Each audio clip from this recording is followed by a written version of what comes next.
Assalamualaikum warahmatullahi wabarakatuh. Alhamdulillahirabbil alamin wa bihi nasta'in ala umuri dunya waddin. Wassalatu wassalam ala asrofil anbiya wal mursalin wa ala alihi wa sahbihi ajma'in amma ba'du. Perkenalkan, nama saya Taufik Ahmad Rauhul Amin Al-Mutador dari Prodi PAI kelas 9 bab A1, mau menerangkan tentang bacaan surat Al-Baqarah ayat 30 dan kandungannya. Al-Baqarah adalah surat kedua dalam Al-Quran yang terdiri dari 286 ayat, 6.221 kata, dan 25.500 huruf. Al-Baqarah tergolong ke dalam surat Madaniyah karena diturunkan di Madinah maksudnya, dan menjadi surat dengan jumlah yang terbanyak. Arti Al-Baqarah sendiri adalah sapi betina. Di dalam surat itu terdapat kisah penyembelihan sapi betina yang diperintahkan oleh Allah Subhanahu wa taala kepada Bani Israel, tepatnya pada ayat 67 sampai 74.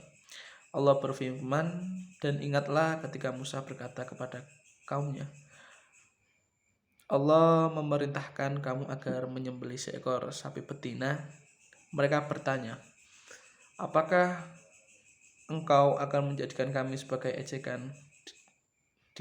Musa menjawab, "Aku berlindung kepada Allah agar tidak termasuk orang-orang yang bodoh." Quran surat Al-Baqarah ayat 67. Selain memuat tentang perintah menyembelih sapi betina, surat Al-Baqarah juga membahas tentang penciptaan manusia, yang tepatnya pada ayat 30. Berikut adalah bacaan surat Al-Baqarah ayat 30. Wa idh qala rabbuka lil malaikati inni ja'ilun fil ardi khalifah qalu taj'al fiha may yufsidu fiha wa yasfiku duma'i wa nahnu nusabbihu bihamdika wa nuqaddisu lak qala inni a'lamu ma la ta'lamun. Artinya, dan ingatlah ketika Tuhanmu berfirman kepada para malaikat, aku hendak menjadikan khalifah di bumi. Mereka berkata, apakah engkau hendak menjadikan orang yang merusak dan menumpahkan darah di sana? Sedangkan kami bertasbih memujimu dan menyucikan namamu. Dia berfirman, sungguh aku mengetahui apa yang tidak kamu ketahui. Kandungan surat Al-Baqarah ayat 30 adalah pemberitahuan kepada malaikat bahwa Allah akan menciptakan manusia sebagai khalifah di muka bumi. Namun malaikat meragukan kemampuan manusia untuk mengelola bumi karena sifatnya yang merusak dan menumpahkan darah. Malaikat pun mempertanyakan mengapa bukan mereka yang dipilih. Terlebih malaikat adalah makhluk yang taat kepada Allah Subhanahu wa taala. Lalu Allah pun menjawab bahwa hanya Dialah yang mengetahui alasannya. Allah menyampaikan berita tersebut kepada malaikat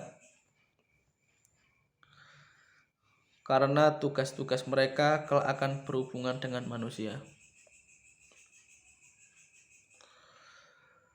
Khalifah sendiri artinya manusia akan menjadi wakil atau pemimpin bumi.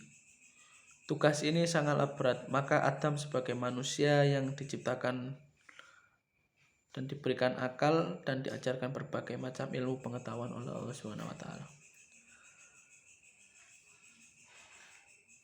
Allah berfirman, dan Dia ajarkan Adam nama-nama benda semuanya. Kemudian Dia perlihatkan kepada para malaikat seraya berfirman, sebutkan kepadaku nama semua benda ini jika kamu yang benar. Quran surat Al-Baqarah ayat 31. Dengan demikian, setiap manusia di muka bumi adalah seorang khalifah atau pemimpin dan akan ditanya mengenai pertanggungjawabannya nanti. Hal ini sebagaimana sabda Rasulullah SAW, setiap kamu adalah pemimpin dan setiap pemimpin akan ditanya tentang kepemimpinannya. Hadis riwayat Bukhari Muslim. Terima kasih, mungkin saja itu yang saya bisa sampaikan. Wassalamualaikum warahmatullahi wabarakatuh.